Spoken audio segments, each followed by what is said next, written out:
देखिए, कुछ महीने पहले महाराष्ट्र में चुनाव हुआ, हरियाणा में चुनाव हुआ, लोकसभा का चुनाव हुआ। उससे कुछ ही महीने पहले, लोकसभा के चुनाव के कुछ ही देर बाद महाराष्ट्र और हरियाणा में विधानसभा का चुनाव हुआ। लोकसभा के चुनाव में महाराष्ट्र में इंडिया गठबंधन मेजॉरिटी लेके आए, जीत के आया, और विधानसभा के चुनाव में कुछ ही महीने बाद इंडिया गठबंधन बुरी तरह हारा। उस समय हमने कुछ ज्यादा बोला नहीं, मगर हमने काम शुरू किया। 21वीं सदी है, डेटा की सदी है, डेटा की सेंचुरी है। हमने डेटा देखना शुरू किया,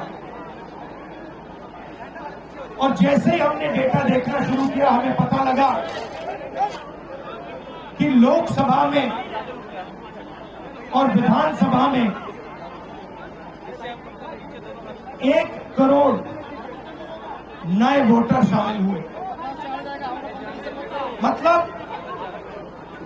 विधानसभा में 10% ज्यादा वोटरों ने वोट किया।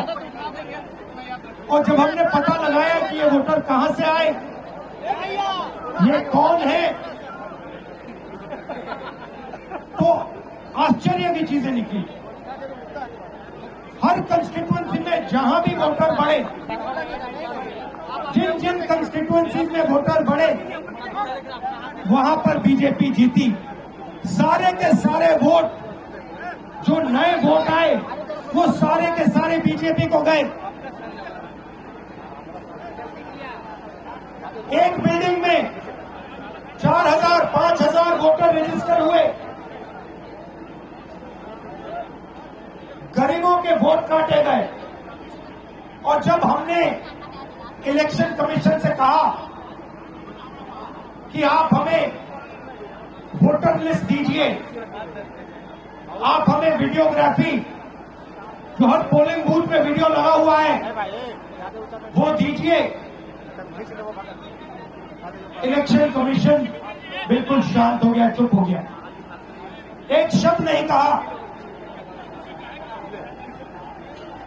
एक बार नहीं, अनेक बार हमने उनसे कहा कि देखिए, कानून कहता है कि हमें वोटर लिस्ट दी जाए, कानून कहता है कि वीडियोग्राफी हमें दी जाए। आज तक महाराष्ट्र की वोटर लिस्ट हमें नहीं मिली। वीडियोग्राफी का कानून बदल दिया क्योंकि वो सच्चाई छुपाना चाहते हैं।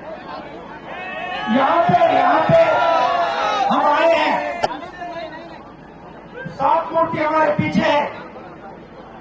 यहां लोग शहीद हुए, संविधान के लिए शहीद हुए, और संविधान में लिखा है कि हिंदुस्तान के हर नागरिक को, चाहे वो किसी भी जात का हो, किसी भी धर्म का हो, हर नागरिक को एक वोट मिलना चाहिए। इलेक्शन कमीशन, मैं आपको साफ बोल रहा हूं, और आप जानते हो, मैं बिना बात को समझे,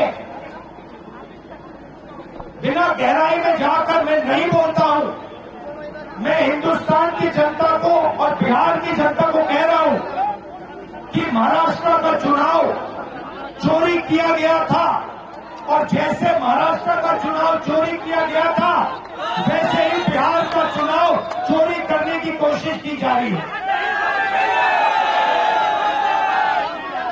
देखिए, उन्हें पता लग गया कि हमने महाराष्ट्र मॉडल समझ लिया है,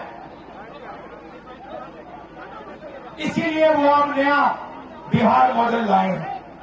और मैं आपको साफ बताना चाहता हूं कि ये गरीबों का वोट छीनने का तरीका है।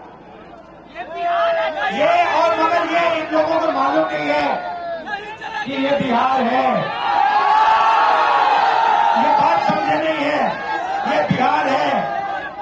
बिहार की जनता ये कभी नहीं होने देगी। हमारे लोग इलेक्शन कमिश्नर से जाके मिले, मैं नहीं था मगर सारे नेता गए और मैंने इनसे पूछा आपको क्या लगा, और सारे के सारों ने कहा कि इलेक्शन कमिश्नर बीजेपी और आरएसएस जैसे बात कर रहे हैं। वो भूल गए हैं कि वो किसी राजनीतिक पार्टी के नहीं है, वो हिंदुस्तान के इलेक्शन कमिश्नर है और उनका काम इस संविधान की रक्षा करने का है। और मैं यहां से क्लियर मैसेज देना चाहता हूं, आपको जो करना है करिए, मगर बाद में कानून आप पर लागू होगा।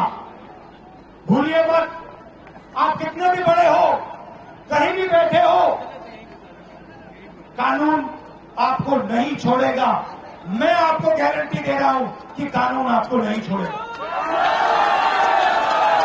आपका काम बीजेपी का काम करने का नहीं है, आपका काम हिंदुस्तान के संविधान की रक्षा करने का है। आपका काम बिहार की जनता का जो वोट है, बिहार की जनता के दिल के अंदर जो है, उसको पूरा करने का है, और आप अपना काम नहीं कर रहे हो। पहले इलेक्शन कमिश्नर सिर्फ बीजेपी नहीं चुनती थी, पहले इलेक्शन कमिश्नर को बीजेपी, ऑपोजिशन पार्टी और जो हमारे चीफ जस्टिस हैं जिन्होंने मांग की कि हमें बैठने दो, हमें इलेक्शन कमिश्नर चुनने दो, उनको बाहर भेज दिया, उनको कमरे के अंदर आने नहीं दिया और हमें भी साफ कह दिया कि भैया यही नाम है, ये बीजेपी के नॉमिनेटेड इलेक्शन कमिश्नर हैं। ये देश की सच्चाई है और मैं बिहार के युवा से कहना चाहता हूं, ये सिर्फ आपसे वोट चोरी नहीं हो रहा है, ये आपका भविष्य चोरी हो रहा है। आपसे आपका हक जो बनता है, जो रोजगार है, आपका धन है, ये सब आपसे चोरी किया जाएगा। ये चोरी नहीं होने देनी, और आपको बिहार के युवा को ये चोरी नहीं होने देनी है। और पूरा का पूरा इंडिया गठबंधन आपके साथ खड़ा है और हम ये चोरी कभी नहीं होने देंगे।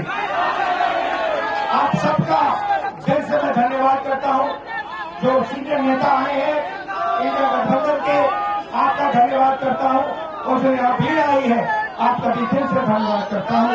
धन्यवाद, नमस्कार, जय हिंद, जय संविधान।